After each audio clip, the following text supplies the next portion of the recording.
আমার ভাইরা, আমার বন্ধুগণ, কোন দিকে নজর নাই, দিলটাকে নরম করে দিয়ে বয়ান শুনবেন রে বাবা। ও সরিষা বাড়ির মানুষ,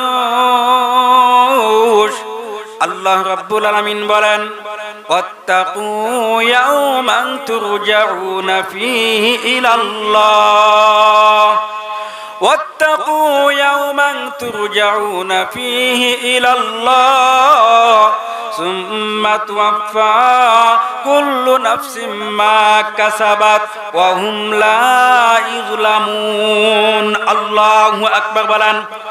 আল্লাহ রাব্বুল আলামিন বলেন, ওয়াত্তাকু, তোমরা ভয় করো, ইয়াওমান, ওই দিনকে, তুরজাউনা ফীহি ইলাল্লাহ, যেদিন তোমাদের সকলকে আল্লাহর আদালতে হাজিরা দিতে হবে।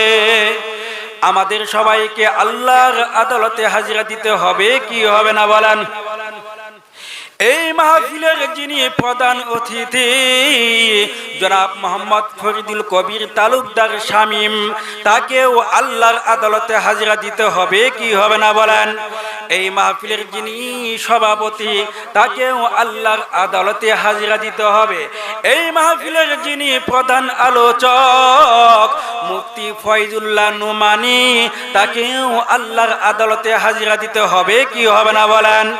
এই মাহফিলের দ্বিতীয় বক্তা, তৃতীয় বক্তাকেও আল্লাহর আদালতে হাজিরা দিতে হবে। হাজিরা দেওয়ার পরে কি শেষ? আল্লাহ বলেন, না না না, হাজিরা দেওয়ার পরে শেষ নয়। সুম্মা তুওয়াফা কুল্লু নাফসিম মা কাসাবাত, এরপরে প্রত্যেক ব্যক্তিকে তার নিজের কৃতকর্মের ফল তাদেরকেই দেওয়া হবে। ওয়া হুম লা ইযলামুন, এক বিন্দু পরিমাণ তাদের উপর কোনো জুলুম করা হবে না। তুমি যা করেছো তোমাকে তাই দেওয়া হবে। তুমি যদি নেক আমল করে থাকো, আল্লাহ পাক রব্বুল আলামিন তোমাকে নেক পুরস্কার দিবেন। আর যদি তুমি বদ আমল করে থাকো, বদ আমল কারণেই তোমাকে জাহান্নামে দিবেন। আল্লাহ পাক রব্বুল আলামিন বলেন, ওয়া হুম লা ইযলামুন, এক কোনো জুলুম করা হবে না।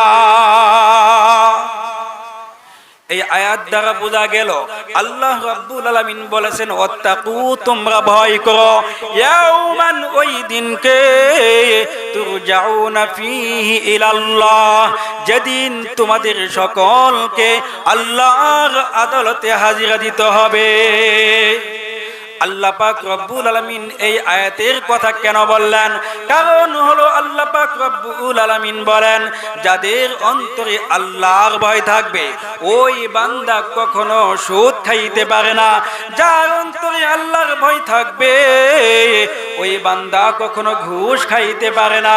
যার অন্তরে আল্লাহর ভয় থাকবে ওই বান্দি কখনো বেপরদায় চলতে পারে না। কথা বলেন ঠিক কিনা?